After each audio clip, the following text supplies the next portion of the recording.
আফিসা বেগমের উদ্যোগে 31 নম্বর ওয়ার্ড তৃণমূল মহিলা কংগ্রেসের পক্ষ থেকে পুনরায় 31 নম্বর ওয়ার্ড সভাপতি হওয়ায় আলমগীর মল্লিককে সংবর্ধনা করা হলো। এই দিনে এই সভায় উপস্থিত ছিলেন 31 নম্বর ওয়ার্ডের কাউন্সিলর অরূপ দাস, বর্তমান শহর তৃণমূল কংগ্রেসের সভাপতি তন্ময় সিংহ রায়, 31 নম্বর ওয়ার্ডের সংখ্যালঘু সেলের সভাপতি শেখ রাজু, শান্তনু দত্ত এবং তারাশঙ্কর দত্ত সহ এক ঝাঁক মহিলা তৃণমূল কর্মীরা। অরূপ দাস বলেন, 31 নম্বর ওয়ার্ডে অসময়ে যেসব কর্মীরা লড়াই করে তৃণমূলের ক্ষমতা এনেছে সেই ব্যক্তিরা আজ আমাদের মাঝে নেই।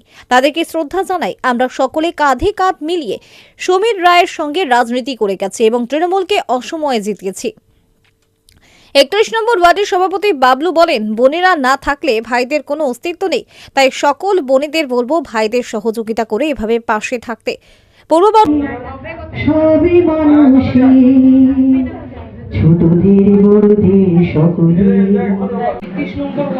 মহিলা তৃণমূল কংগ্রেসের পক্ষ থেকে নতুন ও পুনরায় 30 নম্বর ওয়ার্ডের মহিলা তৃণমূল কংগ্রেসের কর্মীরা সবাই এখানে উপস্থিত।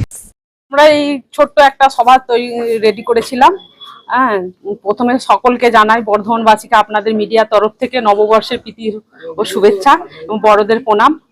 আর আমরা এই আমাদের ওয়ার্ডের সভাপতি আলমগীর মল্লিক এবং আমাদের সম্মানীয় কাউন্সিলর অরূপ দাস মহাশয় এবং আমাদের শান্তনু দত্ত, হ্যাঁ, তারপরে তারাকিশোর দত্ত, ওনাদেরকে একটা সংবর্ধনা দিলাম এবং আমরা এটা করতে পেরে খুবই খুশি হয়েছি।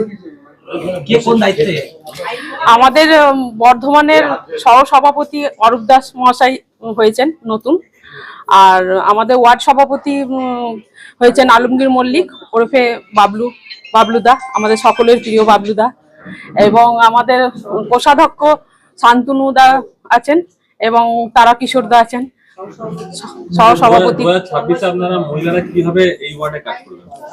একদম বিপুল ভোটে যাতে আমরা জিততে পারি তার জন্য আমরা চেষ্টা করব, উন্নয়নের পাশে থাকবো এবং উন্নয়নের যে পাঁচালীটা আছে সেটা আমরা বাড়ি বাড়ি যাব, প্রচার করব এবং সবাইকে সেটা জানাবো। আমাদের আমাদের মাননীয় মুখ্যমন্ত্রী যা যা আছে, যা যা প্রকল্পগুলো আছে যেগুলো আমরা মহিলারা পাচ্ছি সেগুলো আরো ডিটেলসে সবাইকে জানাবো। আর উন্নয়নের যে পাঁচালীটা আছে সেটা সবার বাড়ি বাড়ি একদম